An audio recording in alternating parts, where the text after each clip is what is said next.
Thank you sir. अच्छा बेटा, हमने ना खत्म किया था सेक्शन 32 पे। सेक्शन 32 पे हमने खत्म किया था। तो ये तस्वीर मैंने आपको भेज दी है ग्रुप में, ठीक है। अगर आपको ये जो ग्रुप बना हुआ है ऑफिशियल, उसमें मैंने ये चीज़ें सेंड कर दी हैं आज। That is a very important section, procedure for the making confiscation. अब इसमें 3 चीज़ें हैं इस पूरे चैप्टर में, ठीक है। इस जो इस किताब में है ना, 3 किस्म की चीज़ें हैं। एक पहली चीज़ जिसका नाम है कन्फिस्केशन, ठीक है। दूसरी बात है फ्रीजिंग, ठीक है। और तीसरी बात है फोरफीचर। ये 3 चीजें डिफरेंट हैं, ये याद रखिएगा। कन्फिस्केशन, ठीक है, जो इस चैप्टर में, और नेक्स्ट चैप्टर जो है फ्रीजिंग एंड फोरफीचर है। Freezing and forfeiture are the different things in under this act. अब बात आ गई किस पे, आपकी सेक्शन 33 पे, द प्रोसीजर ऑफ कन्फिस्केशन। एक चीज जो पुलिस ने की है, यानी कि इनिशियल स्टेज पे नाका लगा हुआ था, तो उसको जो है ना कन्फिस्केट करना, यानी कि जब्त कैसे करेगी। कन्फिस्केशन का मतलब होता है जब्त की। क्या होती है? जब्त की। समझ आ गई बात की। अब पहला जो सब सेक्शन 1 है, अब इसमें ये मैंने तस्वीर जो सेंड की है बेटा, मैंने लिखा है during the trial in the case of acquittal और इन द केस। कट के आ रही है। हाँ जी, अब आ रही है आवाज बहुत कट के आ रही है सर। अब आ रही है बेटा? ठीक, आवाज बहुत कट के आ रही है सर। सर अटेंडेंस रहती है अब हुई। अच्छा चले जी, मैं अटेंडेंस लगा दूंगा, ये बाद में देखिएगा। अटेंडेंस की बातें बाद में देखते हैं जी सर। तो अब जो बात आपने करनी है जी, मुझे मैसेज कर दीजिएगा। मैंने आपको जो ये चैट है सबकी बंद कर दी है, आपकी जो वो है आपकी, आपका भला करें। अच्छा, इसके बाद बेटा पहली बात ये थी कि कोई भी चीज जो है ना ड्यूरिंग द ट्रायल, ठीक है, क्या थी, अगर आपका बंदा बरी हुआ या आपका बंदा जो है ये क्या हुआ, कन्विक्शन जो है उसकी सजा मिलती है, so the special court has decide, ठीक है, क्या करना है, स्पेशल कोर्ट ने डिसाइड करने के all the articles are liable for the confiscation, कि तमाम आर्टिकल जो उससे रिकवर हुए थे ना, वो क्या है, सीज होने हैं। वो क्या होने हैं? सीजर के बाद क्या होने हैं? कन्फिस्केट में जब्त होने। क्या होने हैं जी? जब्त होने। ये लास्ट सेक्शन में हमने ये पढ़ा था कि अगर उसकी गाड़ी है और उसको ये पता नहीं माँ सिवाय गाड़ी के, और वो भी गाड़ी उस बंदे की जिसको ये यकीन नहीं था कि ये गाड़ी मेरी इस काम के लिए इस्तेमाल हो रही है, उसने ये बात साबित करनी है कि जनाब मुझे तो इल्म नहीं था कि मेरी गाड़ी इस धंधे में इस्तेमाल। इसके अलावा बाकी जो भी सब्सटेंस रिकवर होता है ना, वो क्या होंगे? कन्फिस्केट होने। ठीक है, सेक्शन 33 में वाज़ेह तौर पर उसने लिखी है। अच्छा, उसके बाद दूसरी बात है बेटा इसमें कि जो भी चीज़ें रिकवर हुई हैं ना, ठीक है, अब ड्यूरिंग द ट्रायल किसने डिसाइड करनी है? स्पेशल कोर्ट ने, कि वो क्या उनको कुछ जब्त करना है या जब्त नहीं करना। बेशक बंदा बरी हुआ है या बंदे को सजा हुई है। समझ आ गई बात की है? अच्छा, अब सब सेक्शन 2 है बेटा, इसमें वो कहता है कि तमाम वो चीज़ें जो सीज हुई हैं, ठीक है, जो रिकवर हुई हैं, are liable for the seizure under this act. यानी कि वो एक ऐसा एक्ट जो कि क्या है जी, आपका इलीगल है and punishable under the CNSA। सब सेक्शन 2 में वो मैंने अगर ये जो आपको ये लिखे है ना जी, article seized under CNSA are liable for confiscation. Sub section 2 जो मैंने लिखा है आपकी किट में, अगर आपको ये नजर आ रही है, ठीक है, आर्टिकल सीज्ड, ठीक है, अंडर CNSA, या कोई भी एक ऐसा एक्ट जिसको पुलिस ने सीज किया है, ठीक है, आपके इस एक्ट के तहत उसकी कन्फिस्केशन है होनी। समझ आ गई बात की? अच्छा, अब क्या हुआ, आपके आर्टिकल्स सीज हुए, पुलिस ने उनको अपने पास रख लिया, लेकिन अब जो ऑफेंडर था ना, जो शख्स था, अक्यूज था या पर्सन था, समझ आ गई, ठीक है, या जिसने ऑफेंस कमिट किया था, वो बंदा अननोन है या कैन नॉट बी फाउंड, यानी कि उसका पता ही नहीं चला, या वो जाए हादसा से जाए वकूअ से भाग गए। समझ आ गई बात की? ठीक है, तो याद रखिएगा, कोर्ट को जब भी सपोज जो है इस मामले को क्या करेगी, इंक्वायरी करेगी और बकायदा उसका क्या करेगी, ऑर्डर कर सकती है किसी चीज के लिए, कन्फिस्केशन के लिए। कब भला? अच्छा, सपोज यानी कि आपका कोई गाड़ी गुजर रही थी, नाका लगा हुआ था, ठीक है, नाका लगा हुआ था, पुलिस वालों ने रोका, ड्राइवर उतर के भाग गया, तो ड्राइवर उतर के भाग गया। अब वो तमाम चीजें जो है ना जी, वो क्या होंगी? कन्फिस्केशन होनी है उनकी, उनकी जब्त होनी है। अब हमने 32 में उसकी प्रोवाइजो में पढ़ा कि जो गाड़ी है ना जी, अगर उसका मालिक आके ये कह देता है अगर मालिक आगे ये कह देता है कि जनाब मुझे इस चीज़ का इल्म ही नहीं था कि मेरी जो गाड़ी है उसको क्या कर लिया गया, पकड़ा गया और मेरी गाड़ी से हेरोइन जब्त हुई है, ये चीज़ें बरामद हुई हैं, तो कोर्ट क्या करेगी, उसकी इंक्वायरी करेगी सब सेक्शन 2 में। इंक्वायरी के बाद अगर वो समझता है कि जो प्रॉपर्टी है वाकई ये जो उसकी ये गाड़ी है इसमें गलत इस्तेमाल हुई है, मालिक को पता ही नहीं रहता, उसकी गाड़ी उसको मिल जाएगी। बाकी तमाम आर्टिकल जो बंदा बेशक अननोन है ना, ठीक है, यानी कि मालिक का आपको बता दिया, अगर मालिक की गाड़ी थी तो उसको नोटिस दिया जाएगा और उसको इंक्वायरी करके उसको गाड़ी उसको हैंड ओवर कर दी जाएगी। और इसमें हमने पढ़ना है पूरा चैप्टर, सीआरपीसी में आप पढ़ोगे सुपुर्दारी वाला, ये सारी बातें वहाँ पे क्या नहीं है जी, सुपुर्दारी क्या नहीं है जी, सुपुर्दारी। समझ आ गई बात की?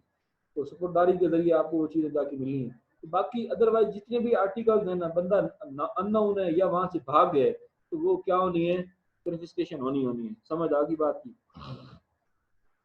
अच्छा, सपोज प्रोवाइडो है इसकी आगे नीचे, अगर मैं आपको बता दिया ये सब क्लोज थ्योरी में जहाँ पे लिखा है प्रोवाइडो 30 डेज एंड कन्फिस्केशन। अब इससे मुराद ये है बेटा, जो सब सेक्शन से थ्योरी कह दूं, इसकी प्रोवाइडो कह दूं कि कन्फिस्केशन हुई है आज 22 तारीख को। क्या हुई है कन्फिस्केशन, यानी कि जो है अल्लाह आपका भला करे, सीज हुई है प्रॉपर्टी आज नाका लगा हुआ था या मुखबर ने इतला दी या पुलिस ने जिस तरीके से भी ना वो आर्टिकल आपने क्या किए, कब्जे में लिए।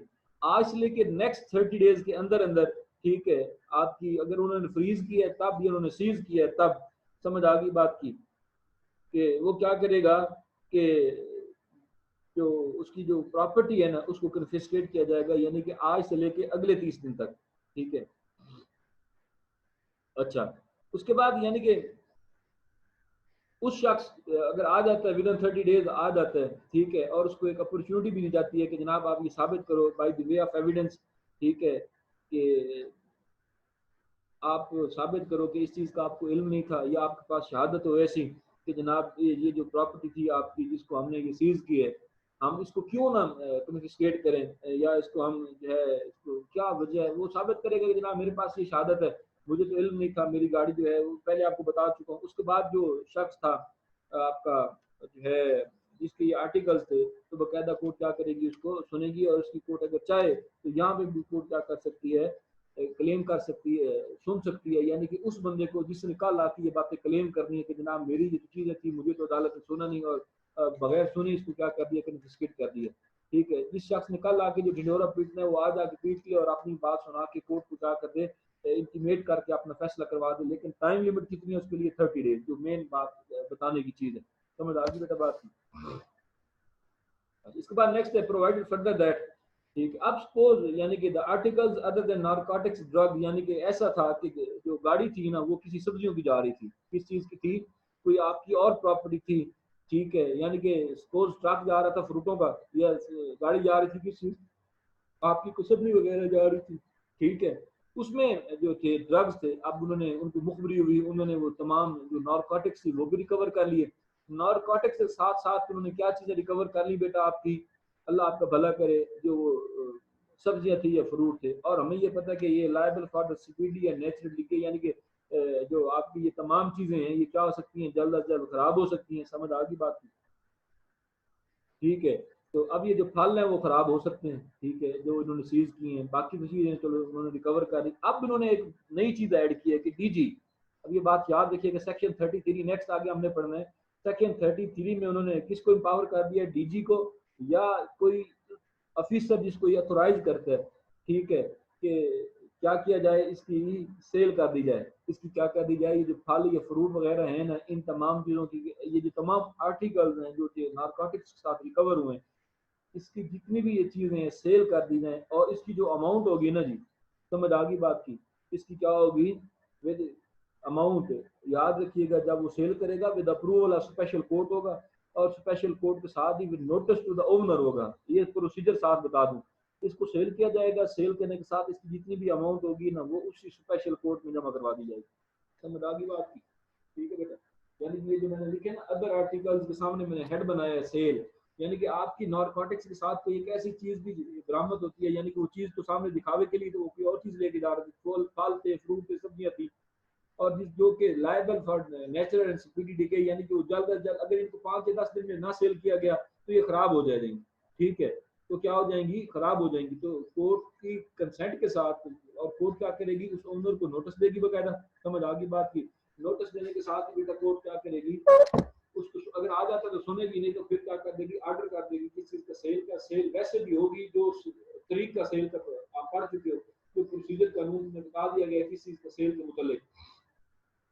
ठीक है बेटा, सेल होगी, सेल के बाद जो उसकी अमाउंट होगी, ठीक है, वो कहाँ जमा करवा दी जाएगी, आपकी स्पेशल कोर्ट में जमा करवा दी जाएगी। समझ आ गई बात की। अच्छा, इसके बाद याद रखिएगा अगर आपकी यहाँ पे गाड़ी होती है, ठीक है, तो मैं आपको ये नोट्स अगर आप कहो तो सुपुर्दारी के, बेटा मैंने लास्ट टाइम भी गलती से करने मैंने थे आपको सेंड, लेकिन मैं कबल वक्त कर गया था, मुझे ये था कि मैंने वो चैप्टर पढ़ा दिया, लेकिन सुपुर्दारी के नोट्स भी आपको भेज दूंगा। तो अगर आपकी गाड़ी इसमें सीज होती है, ठीक है, तो आपने सुपुर्दारी करवानी है। सुपुर्दारी का तरीका आपको कहाँ दिया गया है, सीआरपीसी में। समझ आ गई बात की।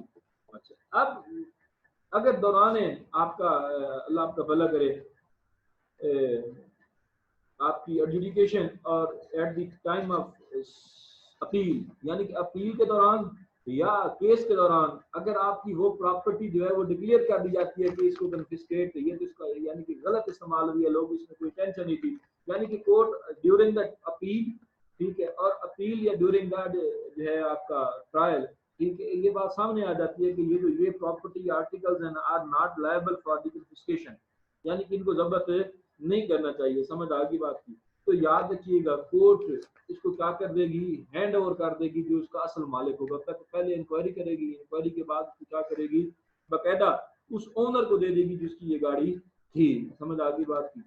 और इसकी जो टाइम लिमिट है, समझ आ गई बात की, वो भी 30 डेज है। ठीक है, 30 डेज के अंदर अंदर जो है उसकी प्रॉपर्टी को क्या कर दी जाएगी, है वो समझ कर दी जाएगी। उसके बाद जिसका कोई भी वारिस ना होगा, याद रखिएगा इसकी, जहाँ पे हम समझते हैं कि वो तमाम जो ड्रग्स थे या आर्टिकल्स थे, जितनी भी सब्सटेंस थे ना, उनको जो कोर्ट है ना अंडर सेक्शन 516A सीआरपीसी क्या कर देगी, डिस्पोज ऑफ कर देगी।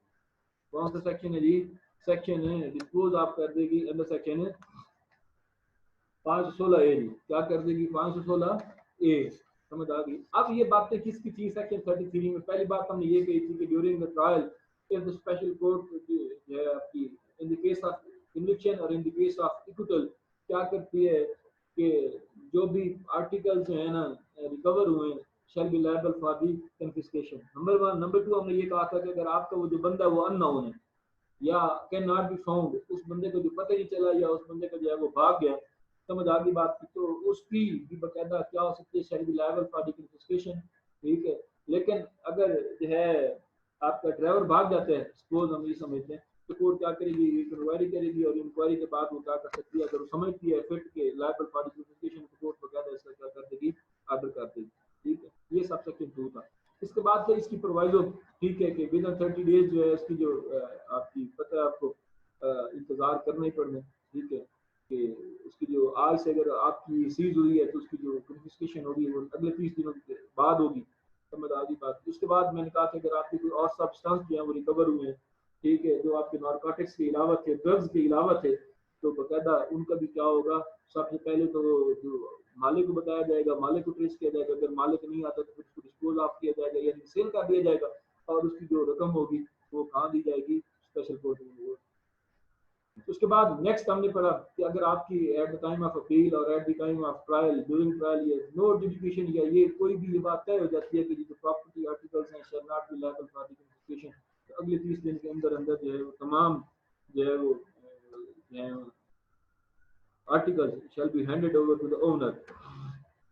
इसमें 30 डेज एक्सटेंशन भी बताई है, 3 में मैंने बताया है। ठीक है, उसके बाद मैंने आपको आखिरी बात ये बता दी कि आल जो जितने भी सब्सटेंस हैं आपके जो कि रिकवर हुए इसमें shall be disposed of under section 516 CrPC. ठीक है, ये बातें थी आपकी कन्फिस्केशन की। समझ आ गई, कन्फिस्केशन इस अंदाज में होनी है, जब्त की इस अंदाज में होनी है। उसके बाद नेक्स्ट सेक्शन है बेटा आपका section 34 federal narcotic testing laboratory. ठीक है, तो पहली बात इन्होंने नाम ये लिख दिया बेटा कि फेडरल नारकोटिक लेबोरेटरी। तो पहली बात ये याद रखिएगा, ये प्रोविंशियल गवर्नमेंट भी, ठीक है, समझ आ गई बात की, कि आपकी जो फेडरल गवर्नमेंट है, सबसे पहले इन्होंने लिखा है कि federal government after the commencement of this act, ठीक है, कि क्या करेगी, क्यों जब से ये एक्ट शुरू होगा उसके फौरन बाद क्या करेगी, एक फेडरल नारकोटिक लेबोरेटरी एस्टेब्लिश करेगी जो कि इसके अंडर काम करेगी सीएनएसए के, जो किसके अंदर काम करेगी, सीएनएसए के। समझ आ गई बात की। और याद रखिएगा ये with the consent of federal government, provincial government भी अब तो ये इख्तियार आ गया है आपकी किस चीज़ के लिए, इसके पास सूबों के पास, कि वो भी क्या कर सकते हैं आपकी ये लेबोरेटरी जो है इसको सेट कर सकते हैं। समझ आ गई बात की।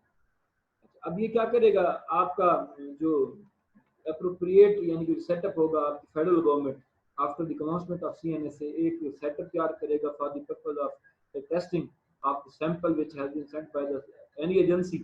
ठीक है, बेशक आपकी FIA या आपकी पुलिस है जो ये सैंपल भेजेगी फॉर दी आपका नारकोटिक टेस्ट लेबोरेटरी। ठीक है, जो भी सैंपल वहाँ पे भेजे जाएंगे समझ आ गई बात की, तो वो कहता on the behalf of federal government. बल्कि आपकी फेडरल गवर्नमेंट अगर इंपावर करती है, किसको होता है, हर सूबे में भी है क्राउन लेबोरेटरी आपकी बनी हुई है। ठीक है, तो एक लेबोरेटरी एस्टेब्लिश की जाएगी जिसमें इन तमाम नारकोटिक्स को क्या किया जाएगा, एस्टेब्लिश किया जाएगा। समझ आ गई बात की, टेस्ट किए जाएंगे वहाँ पे इन तमाम की हैं भी सही या नहीं है। सेक्शन 34 की चीज़ को डील करते हैं आपके फेडरल नारकोटिक्स टेस्टिंग लेबोरेटरी को। तो ये किसके पास इख्तियार है, फेडरल गवर्नमेंट के पास भी। और अगर फेडरल गवर्नमेंट आपके सूबों को देती है तो वो भी क्या कर सकते हैं, आपके इन आपकी गवर्नमेंट को पावर कर सकते हैं। ठीक है, कि जनाब आप ये जो सैंपल आपको ये एजेंसियाँ भेजती हैं, आप बकायदा उसको क्या करें, आप उसके टेस्ट करें। समझ आ गई बेटा बात की। ये है सेक्शन आपका 34, ये एस्टैब्लिश किसने करनी है, फेडरल गवर्नमेंट। उसके बाद बेटा आपकी जो गवर्नमेंट एनालिस्ट है, ठीक है, सेक्शन 35 है गवर्नमेंट एनालिस्ट। ये आपकी फेडरल गवर्नमेंट या provincial government by the way of notification बकायदा एक नोटिफिकेशन देंगी कि हमें एक बंदा चाहिए, तो उसकी तमाम जो होंगी उसकी अपॉइंटमेंट का क्राइटेरिया और उसकी क्वालिफिकेशन जैसे ऐड आता होता है। समझ आ गई बात की, क्या आता होता है, उसकी तमाम बकायदा उसको ऑफिशियल गज़ट में पब्लिश करेंगे। और याद रखिएगा उस बंदे का क्राइटेरिया मुकर्रर किया जाएगा और उस क्राइटेरिया के मुताबिक उस बंदे का अपॉइंट किया जाएगा जिसका काम क्या होगा, इन तमाम सैंपल्स को चेक करना और अपनी रिपोर्ट्स फर्निश करनी। समझ आ गई बात की बेटा, क्या करनी, रिपोर्ट्स फर्निश करनी। अब आगे सेक्शन 36 के reports of the government analyst, जो गवर्नमेंट सेक्शन 35 में एनालिस्ट अपॉइंट किया होगा उसकी जो होगी आपकी आपको भला करे सैंपल उसको सेंड किया जाएगा। ठीक है, उसकी वो बकायदा क्या करेगा, टेस्ट।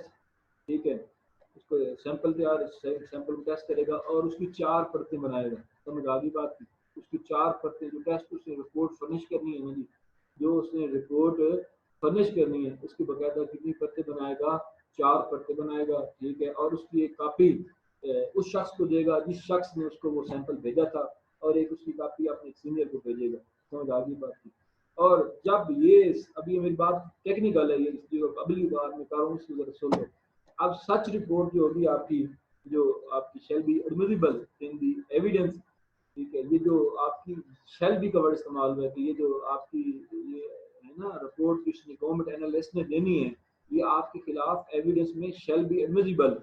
ठीक है, विदाउट फॉर्मल प्रूफ अनलेस रिबटेड, यानी जब तक आप उसको रिबट नहीं करवाते, आप उसको कन्फ्रंटेशन नहीं करवाते, जब तक आप उसको गलत नहीं जो है वो करवाते। ठीक है, समझ आ रही बात की, तो उस टाइम तक ये आपके खिलाफ पड़ी जाएगी। क्या पड़ी जाएगी, आपके खिलाफ पड़ी जाएगी। समझ आ गई बात की। तो अब आप अपनी कॉपी पेंसिल उठाओ ना, तो ये जरा लिखो PLD 2019, PLD 2019 SCMR page 930 PLD 2019 SCMR page 930 समझ आ गई बात की। अब ये वो लैंडमार्क जजमेंट है जहाँ पे A to Z प्रोसीजर बताया हुआ है इसके बारे में, इस 36 के बारे में। समझ आ गई, तो ये आपने कल पढ़ के रखनी है, मैंने आपसे सुननी है। ये सुनूंगा तो क्योंकि चैप्टर तो मेरा खत्म हो गया यहाँ पे, तो तब मैंने ये अगला चैप्टर सेक्शन 37 से ऑनवर्ड शुरू करवाना है, ये तो मैंने कोई नहीं करवाना। समझ आ गई बात की, क्योंकि ये चीज़ है दैट इज द प्रैक्टिस। ये जो जजमेंट मैंने आपको लिखवाई है ना बेटा, ये नेट पे आप सर्च करोगे तो आपको ये मिल जाएगी इंशाल्लाह। PLD 2019 SCMR page 930। ठीक है, इसमें उन्होंने A to Z प्रोसीजर लिखा हुआ है, मुकम्मल डिस्क्रिप्शन बतानी है किसने, इस एनालिस्ट ने। समझ आ गई, किस चीज़ के बारे में, इस रिपोर्ट के बारे में किसने भेजी, किस चीज़ के लिए भेजी, क्या क्या मेजर्स होते हैं, क्या क्या स्टेप्स होते हैं। समझ आ गई, तो आपने जब ये जजमेंट पढ़नी है तो ये तमाम चीज़ें आपको वहाँ से मिल जाएंगी। फिर रिपीट कर रहा हूँ, PLD 2019 SCMR पेज 930। जी समझ आ गई बात की। तो एक दफ़ा मैंने आपको सेक्शन जो मैसेज आया कि सर आप सेक्शन ये रिपीट कर दें सेक्शन 33, तो मैं ये रिपीट कर देता हूँ। ठीक है बेटा, पहली बात मैंने आपको अर्ज की बेटा शुरू में कि इस बुक में 3 किस्म की चीज़ें हैं, एक कन्फिस्केशन है, एक फ्रीजिंग है और एक फोर फीचर है। ठीक है, क्या है बोला? कन्फिस्केशन, फ्रीजिंग और four feature. Four feature is the last one after the trial चीज होती है, हम उसे ये कल हम इंशाल्लाह देखेंगे। फोर फीचर, फोर फीचर पे ये भी सवाल आ जाता है, define and differentiate the term four feature and freezing under the CNS. ये सवाल भी अक्सर आ जाता है 10 नंबर। अच्छा, अब बेटा पहली बात हमने ये लिखी थी, during the trial in the case of बेशक इक्वल टू है या इन द केस ऑफ कन्विक्शन। ठीक है, जो स्पेशल कोर्ट है ना आपकी, जिसे हम कहते हैं अदालत इंसदाद मुंशियात, ठीक है, कोर्ट, ठीक है, या narcotics court, shall be decide whether the such article is liable to confiscation or not। ये तो पहली बात आ गई ना। दूसरी बात ये आ गई कि एट द टाइम ऑफ आपका जो था, जिसे मैं आपको सब सेक्शन 2 में कह रहा था कि जो आपका ड्राइवर था यानी कि मालिक को पता ना था, ठीक है, गाड़ी मेरी जो है इसने जो है वो काम के लिए जो है वो इस्तेमाल हो रही है, या वहाँ से मौके से ड्राइवर क्या हो जाता है, फरार हो जाता है, या आपका ड्राइवर जो होता है मौके से फरार हो जाता है। तो फिर कोर्ट ने एक छोटी सी इंक्वायरी के बाद डिसाइड करने के क्या इनकी जो है वो जब्ती होनी है या नहीं होनी। उसके बाद नेक्स्ट मैंने टाइम लिमिटेशन बता दी कि अगर आज आपकी प्रॉपर्टी सीज हुई है तो आज से अगले 30 दिन जो है वो आपको टाइम दिया जाएगा।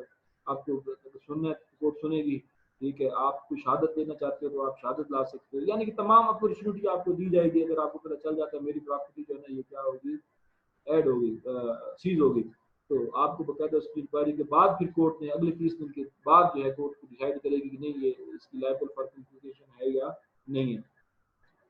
अच्छा, उसके बाद नेक्स्ट हमने ये पढ़ा कि अगर आपकी उस नारकोटिक्स ड्रग्स के साथ आपकी कोई और आ जाती है, यानी कि कोई और आर्टिकल्स आ जाते हैं, जैसे मैंने सब्जी, फ्रूट और मुख्तलिफ मिसालें दी आपको, और मैंने ये कहा कि such articles comes under the category of such articles which are speedy and जो है आप नेचुरल डिके, हम यानी कि खत्म हो सकते हैं, 10 दिनों में ज़ाया हो सकते हैं, ख़राब हो सकते हैं।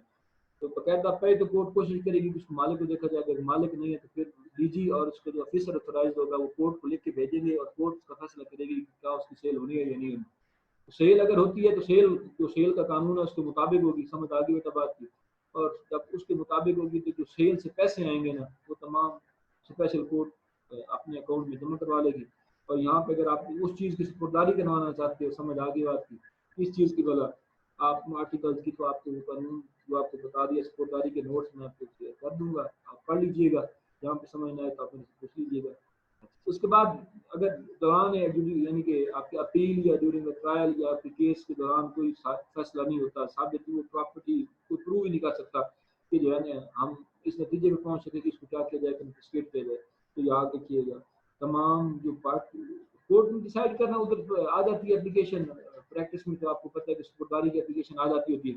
तो कोर्ट क्या करती है, वो तमाम आर्टिकल्स जो रियल ओनर होगा जिसके इल्म में भी ना होगा, जो आपकी अदालत में एविडेंस साबित कर देगा कि जनाब ये चीज़ें मेरे तो नॉलेज में भी नहीं थी, तो अगर 30 दिन की हद तक उसको टाइम जो है अगर आप साबित कर देगा तो वो उसको हैंड ओवर कर दी जाएंगी, किसको भला, जो उसका मालिक है। और आखिरी बात बेटा मैंने ये की थी कि ऑल द सब्सटेंस, ठीक है, shall be dispose of under section 516 ACRP। ठीक है बेटा, अब यहाँ तक मैं आपको अनम्यूट कर रहा हूँ बेटा, जिसने मेरे से क्वेश्चन पूछने वन बाय वन आप जी उसमें हर किसी के पास अपना ऑप्शन आ गया जी, आपने मेरे से सवाल पूछा तो पूछें।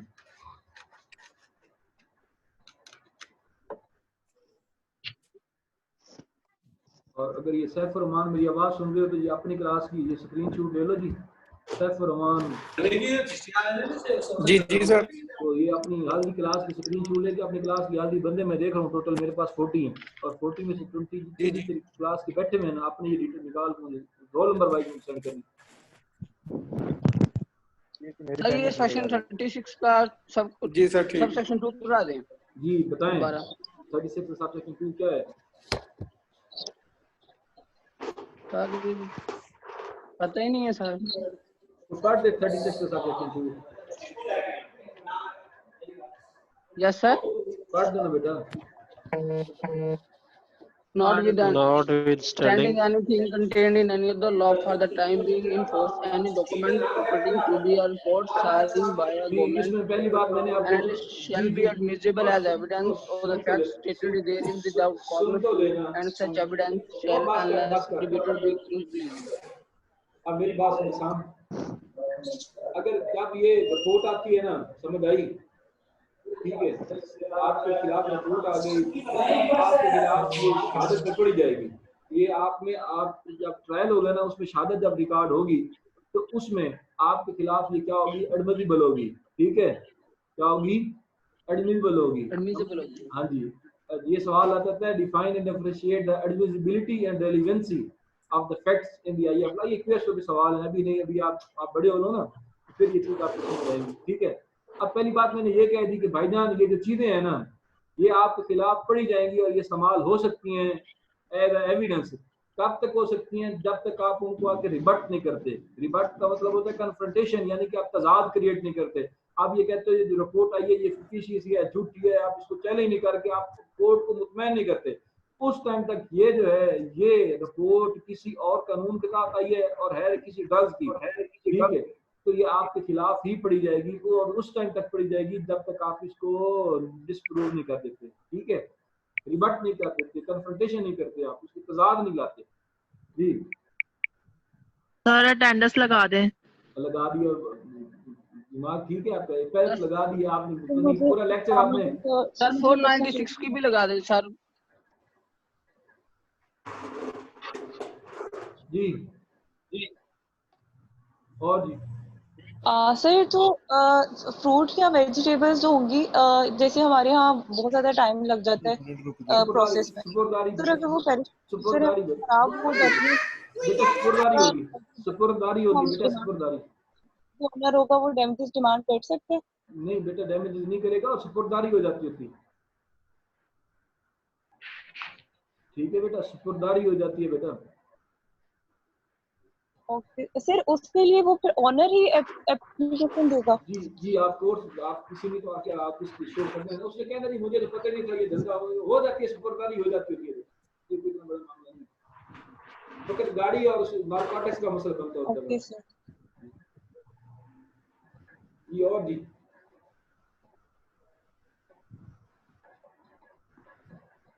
और कोई बेटा, किसी ने और क्वेश्चन पूछे हैं? No sir, no sir. Evening वाले आप इस, अच्छा बेटा किसी को टाइमिंग का तो कोई इशू नहीं? नो सर, बहुत अच्छी टाइमिंग है सर, सुबह उठ के बंदा सुकून से सुन सकता है। ये सर फरमान सुन रहे हो आप? जी सर। क्लास बनाता है ही कोई नहीं? नो सर, नो कोई मसला नहीं। और ये अमाद बशीर जी सर, अमाद बशीर साहब नहीं है क्लास में? अमाद बशीर वो तो एक दफा भी नहीं आया इधर। बेटे कोई क्वेश्चन आपने पूछने नहीं? No sir. की बात है? Yes sir. और शाम को बात पूछनी है? नहीं सर, क्लियर हो गया सर। देख ले कि नहीं तो पूछ ले। सर केमिकल का जी बेटा, केमिकल का नहीं कोई हाथ, मतलब सर उसको थोड़ा बताइएगा, मुझे आवाज कट रही थी, समझ नहीं आया। बेटा केमिकल का क्या बताऊं? सर फेडरल गवर्नमेंट एस्टेब्लिश करती है उसको, अपनी बेटा अब तो ये इसको ऑथराइज करती है, फिर डेलीगेट कर देती है सूबों को भी। फेडरल गवर्नमेंट या सूबाई गवर्नमेंट एक लेबोरेटरी एस्टेब्लिश करेगी। इसका मतलब क्या होगा, उन नारकोटिक्स को टेस्ट करना। ठीक है बेटा, क्योंकि हमने पीछे क्वांटिटी पढ़ी थी ना बेटा, अगर आपको याद हो, सैंपल हमने पढ़े थे पीछे। जी सर पढ़ी थी। इस तरीके से फिर वो बताएंगे कि क्या ये, क्योंकि इसमें आखिर में स्केड्यूल दिया हुआ है। अगर आप ये बुक देखोगे ना बेटा, ये आपके पास अगर ये वेयर एक्ट होगा ऐसा, ठीक है, तो ये अगर आप आओगे ना, इसमें ये इन्होंने बकायदा ये फार्मूले दिए हुए हैं, ये चीजें। ठीक है, आप ये केमिकल एनालिस्ट ही बता सकते हैं, जिससे ये उसकी सारी क्वालिफिकेशन हो गया। मुझे तो नहीं पता कि ये आपकी रिक्यूमेट क्या होती है, मिथाइल क्या होती है, समझ आ गई बात? उसने जो ओपिनियन आपको देना है वो उसकी रिपोर्ट होगी बेटा। ठीक है, और रिपोर्ट आपके खिलाफ पड़ी जाएगी, शैल बी एडमिसिबल। ठीक है, अब ये क्यूएसओ की बातें और ये एडमिसिबिलिटी पे हम देखेंगे इंशाल्लाह, अगर नसीब, अगर मुझे हुआ मौका मिला जिंदगी में पढ़ाने का क्यूएसओ, कहाँ का चैप्टर एविडेंस का यहाँ पे नहीं है, लेकिन वो आपके खिलाफ इस्तेमाल हो सकती है, जो केमिकल की रिपोर्ट होगी, एग्जामिनर की रिपोर्ट होगी। तो 510 CRPC होगा, 510 CRPC अगर आपको शौक है ना, 510 CRPC पढ़ लीजिएगा, 510 CRPC। और जो आपका ये QS है ये 7 लेके चलिए। पढ़ना तो है ना सर 496 की हाजिर लगा दी, उनका माइक खराब है। तेरे सर की कसम मैंने लगा दिया बस। चलो सर थैंक्स। यूट्यूब और हुक्म कर रहा है। ये सर ऐसे ही बस सर किसी 10 के भी साथ सर में किसी की अटेंडेंस भी छोड़ दे। उसकी कह रहा किसी और की भी कह देना। खुद की तो लगवा ले। हाँ पहले अपनी तो लगवा ले, उसकी मुझे बड़ी पड़ी हुई है। अब सुन तो वो भी रही है, उसका मैक खराब हुआ है, उसको कहो गरीब आवाम मैक ले लो। ठीक है यार सर 10 सर 25 भी रहती है। और मेरी बात सुनो, ये 4th सेमेस्टर की अटेंडेंस मुझे भेजनी है उसने सैफ ने। अच्छा दूसरी बात ये आपकी अटेंडेंस काउंट होनी है, हमें बकायदा ये जो आपके डायरेक्ट एडवांस स्टडीज है ना जी, उन्होंने हमें डायरेक्ट किया हुआ जी, हम बेशक स्टूडेंट को बाद में रिलैक्स कर देंगे, लेकिन आपने अटेंडेंस सबकी लेनी है और ये वीडियो लिंक के साथ लेनी है। सर 22 की भी कल टाइम से ज्वाइन करना, पूरे 2:10 पे आ जाना, ठीक है? तो आज पे लगा दूंगा, नहीं तो एडिट मैंने नहीं करनी, ठीक है? Okay sir okay. याद करो लेट आइए हमेशा की तरह।